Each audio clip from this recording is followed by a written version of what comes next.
ആവേശകരമായ തെരഞ്ഞെടുപ്പ് പോരാട്ടം നടക്കുന്ന കുന്നമംഗലം മണ്ഡലത്തിൽ 3 മുന്നണികളും കൊട്ടിക്കലാശത്തിലും ആ വീറും വാശിയും പ്രകടമാക്കി. നൂറുകണക്കിന് പ്രവർത്തകരാണ് പ്രചരണ സമാപനത്തിന്റെ ആവേശത്തിൽ പങ്കെടുത്തത്. കഴിഞ്ഞ 23 ദിവസത്തോളമായി നാടെങ്ങും നിറഞ്ഞു മുന്നേറിയ തെരഞ്ഞെടുപ്പ് പ്രചരണത്തിന്റെ കൊട്ടിക്കലാശവും അതേ വീറും വാശിയിലും തന്നെയാണ് കുന്നമംഗലം നിയോജകമണ്ഡലത്തിലും നടന്നത്.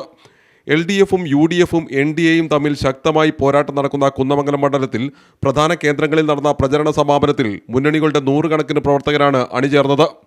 ശക്തമായ വേനൽച്ചൂട് കാരണം കലാശക്കൊട്ടിന് പലയിടത്തും പതിവിലും വൈകിയാണ് പ്രവർത്തകർ കേന്ദ്രീകരിച്ചത്. മുന്നണി പ്രവർത്തകർ കൊടികളും സ്റ്റിക്കറുമൊക്കെ പതിച്ച വാഹനങ്ങളുമായി ഉച്ചമുതൽ തന്നെ പാതകളിൽ സജീവമായിരുന്നു.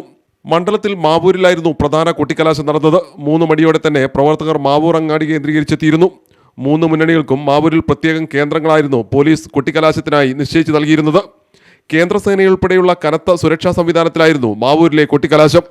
നേരത്തെ തന്നെ രാഷ്ട്രീയ പാർട്ടികളുമായി നിശ്ചയിച്ച ധാരണപ്രകാരം 5 മണിക്ക് തന്നെ കൊട്ടിക്കലാശം അവസാനിപ്പിച്ചു പ്രവർത്തകർ പിരിഞ്ഞുപോയി.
CTV പ്രാദേശിക വാർത്ത മാവൂർ.